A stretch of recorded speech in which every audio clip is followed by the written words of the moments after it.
Wendell is 72 years old, and this morning he walked 2 miles along the beach before the sun got serious, came home, made coffee in a French press, and sat on his balcony watching the fishing boats come in. He is not rich. I want to be clear about that from the start, because that's usually the first assumption people make. He worked 34 years in aviation maintenance. His wife, Denise, spent 2 decades as a registered nurse.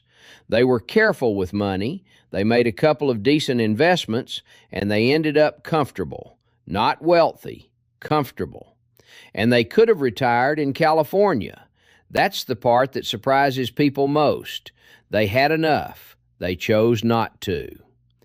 Wendell will tell you plainly, if Thailand were 50% more expensive than it is, they'd still be here. The low cost of living isn't the reason they came. It's a bonus. What they were actually looking for was the nicest place to live out the rest of their lives, and they went and found it. So today, I want to walk you through how they did it. The real numbers, the visa situation, the health care, and the thing almost nobody plans for that turned out to matter more than any of it. They didn't just land here and stop. Wendell and Denise spent close to 3 years as what he calls slow travelers, a week or two at a time, Airbnbs rather than hotels, working their way through Southeast Asia with a checklist in mind. Good medical care, stable politics, safety, affordability, and community, which I'll come back to because it's the one that decided everything. They looked at Chiang Mai and loved it, but they're beach people, and no beach was a deal breaker. They looked at Phuket and found it too expensive and too busy for what they wanted. Pattaya wasn't their scene at all. Hua Hin ticked every box. 3 hours from Bangkok when they need a proper city, a long walkable beach, excellent private hospitals, a large, established, easy-to-join community of retired foreigners, and prices that sit a long way below the islands. Here's the practical advice in that, and it's the single most important decision you'll make. Go and look before you commit, and look at the town you'd actually live in, not the resort strip. Spend a month, then spend another month somewhere else. Wendell reckons those 3 years of slow travel were the best money they ever spent because they arrived in Hua Hin already knowing it was right rather than hoping. Let's do the numbers because that's what people really want. They rent a 2-bedroom condo in a modern building, partial sea view, 20-some floors up, pool, security, gym downstairs. 2 bedrooms for 2 people, because as Wendell puts it, he snores, and after decades of marriage, a man learns the value of a second room with a door on it. That flat cost them around 22,000 baht a month. Call it $630, management fee included. Electricity and water on top runs about 2,000 baht, roughly $60, and that's with the air conditioning running most of the day. Now, a note on that, because it's a mistake I watch newcomers make constantly. Wendell keeps the air on at 25 degrees, not because he's precious about the heat, but because of the humidity. Leave a place shut up and unconditioned in this climate, and you'll come back to mold in the wardrobe and a musty smell in everything you own. That aircon bill isn't a luxury, it's maintenance. Food is where the real saving lies. They eat Thai food, properly Thai, from the local shops, not the tourist restaurants, for 60 to 100 baht a plate, $2–3. And then a few times a week, they'll go out for something else, because Hua Hin has everything. Proper Italian, Indian, sushi, a decent burger when the mood strikes. That's when you pay Western prices, and they budget for it. All in, rent, utilities, food, a scooter, entertainment, and going out, They live very comfortably on somewhere between $1,800 and $2,000 a month for the two of them. Read that again. Two people, a sea view, eating out most days under $2,000. And here's Wendell's point, the one he keeps coming back to. They're not scraping. They're not counting baht. They're choosing this. The same lifestyle in coastal California would cost them 4 or 5 times as much, and it wouldn't be as good. Now, here's where it gets interesting for them specifically, and it's genuinely useful if your spouse is younger than you. Wendell is 72, so he's on the standard retirement visa, the non-immigrant OA, available to anyone 50 and over who wants to live in Thailand without working. To qualify, he shows either 800,000 baht parked in a Thai bank account or a monthly income of 65,000 baht, around $1,900. He uses the bank deposit route. That money stays there, it's still his, and it doubles as an emergency fund sitting inside the country. It renews every year indefinitely as long as he keeps meeting the requirement. No countdown, no expiry on his time here. But Denise is 46, and 46 does not qualify for the retirement visa. Full stop. That's a hard age floor, and it applies to each person individually. This catches out more couples than you'd believe. A man reads up on the retirement visa, gets his own paperwork sorted, and only then discovers his wife has no legal route to stay on the same terms. So they end up doing tourist visas and border runs, which is no way to live. The answer in their case was a marriage-based visa. Denise is on a non-immigrant O as the spouse of a retiree, a separate application, separate paperwork, separate requirements, but perfectly legitimate and perfectly stable. The advice: if there's an age gap in your marriage, sort the younger spouse's visa route out before you sell anything. Get proper professional advice on it from an actual immigration lawyer or a reputable agent, not from a Facebook group. The rules do change, and the cost of getting it wrong is your wife having to leave the country every 90 days for the rest of your life.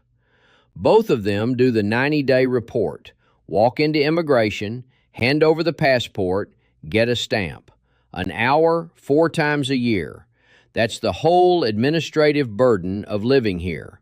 Now, this next part is the section I'd pay most attention to if I were you, because it's where Wendell's thinking is genuinely different from most people's. They pay for their health care out of pocket. No international insurance at all. Now, before anyone panics, this is a considered decision, not negligence, and Denise being a nurse means they're better equipped than most to make it. But here's the reasoning. Wendell's blunt about it.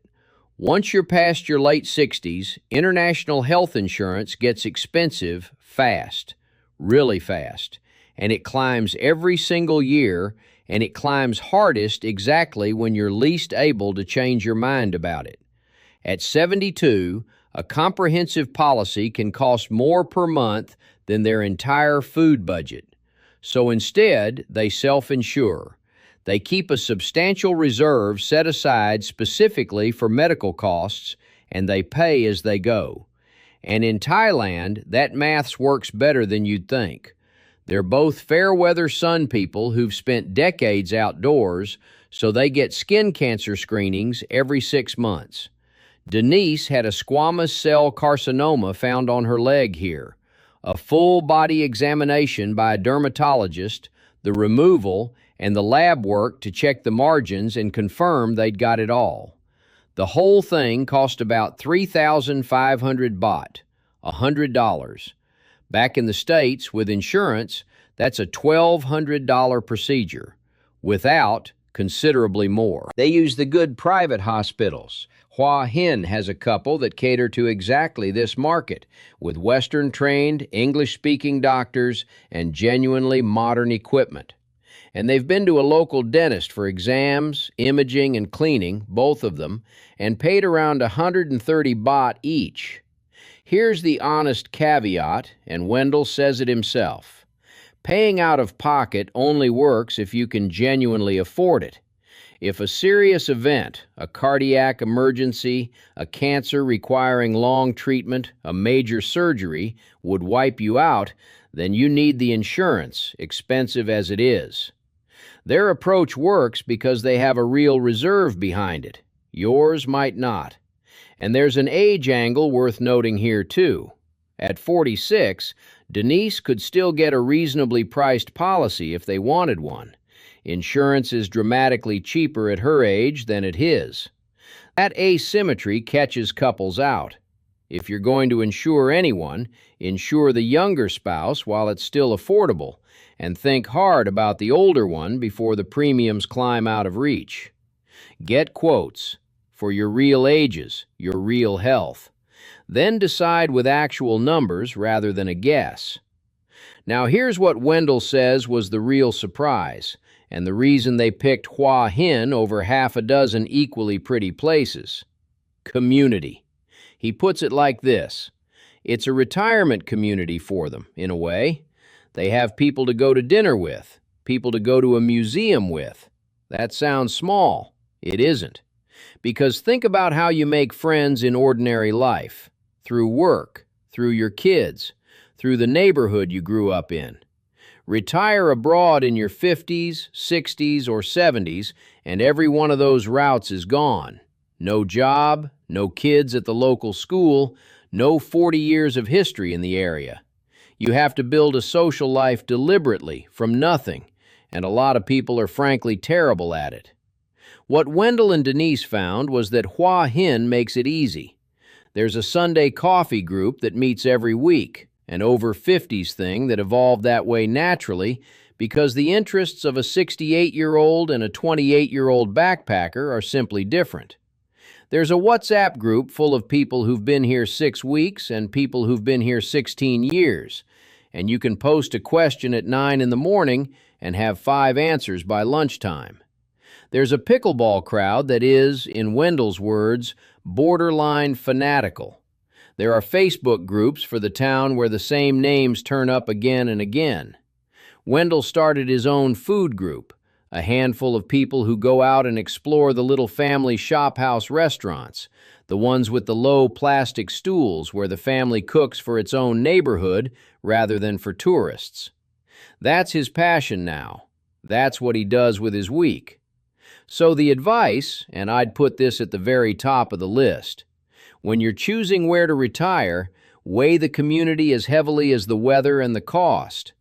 A cheaper town where you know nobody and never will is not a bargain. Wendell says the ease of connecting with people here was the single biggest factor in choosing Hua Hin over anywhere else they looked, and they looked at a lot of places. Now, Denise is African American, and Wendell is white, and they've been married a long time. People do ask them about it, so I'll address it briefly and honestly. Their experience has been overwhelmingly positive. Thai people are curious, genuinely, warmly curious, and Denise says the questions she gets are the same questions any foreigner gets. Where are you from? How long have you been here? Do you like the food? There's a directness to it that she found startling at first and now finds refreshing because there's no edge underneath it. They'll tell you Thailand isn't a place with no assumptions at all. Nowhere on earth is. But the low-level, constant background wariness that Denise carried around for decades back home simply isn't part of daily life here. She noticed it was gone about 6 months in and then couldn't stop noticing. Wendell's summary is that they get looked at because they're foreigners, not because they're a mixed couple, and that after 72 years, he finds that a pleasant change of scenery. One last thing on the money, because you'll hear the opposite constantly online. Prices in Hua Hin are rising, housing especially. And there's a certain type of long-term expat who'll tell you the place has been ruined, that it was better 10 years ago, that the good days are gone. Wendell has no patience for that at all, and I think he's right. His view is that the people who live here deserve to have their standard of living improve. They deserve to go from farm work to owning a shop, from renting to owning. If prices go up because the local economy is lifting, that's a good thing happening to people who earned it. They might have ruined it for you, he says, but they made it better for themselves. You can't begrudge a man that. And it's still dramatically cheaper than Europe or North America. Still will be in 10 years. Here's the last piece, and it's the most clear-eyed thing Wendell says. He doesn't call Hua Hin his forever home. He hears people in their 50s say they found their forever home, and he wants to ask them, have you actually thought about 83? Because Thailand has good nursing care and reasonably priced caregivers who'll come to your house. That part's fine. But his question is what happens when you're no longer mentally sharp? Who manages your money? Who makes sure you're not being taken advantage of? Who checks that the facility you're in is treating you properly? That support network, family, legal structures, oversight, exists back home in a way he's not certain it does here. And there's an added dimension for them, and Wendell is unsentimental about it. 26 years separate him and Denise. On the actuarial tables, that means she is very likely to spend a long stretch of her life here without him. So they've had the conversation most couples avoid. What happens to her? Where she'd want to be? Whose name things are in? What she'd need to do? And how she'd support herself for what could be another 30 or 40 years. They've written it down. He calls it the least romantic and most loving afternoon they ever spent. So his plan is honest. Forever, for a while. He's 72. He figures 3 good years here, maybe more, and then a hard decision to make with clear eyes while he's still able to make it. That's not pessimism, that's planning. And frankly, it's the most responsible thing I've heard anyone say about retiring abroad. So what do you take from Wendell and Denise? Go and look before you leap, properly, for months, in the actual towns. Weigh community as heavily as cost, because at 72, the friends are the thing. Sort out the visa route for both of you, and understand the age floor and the financial test apply to each person separately.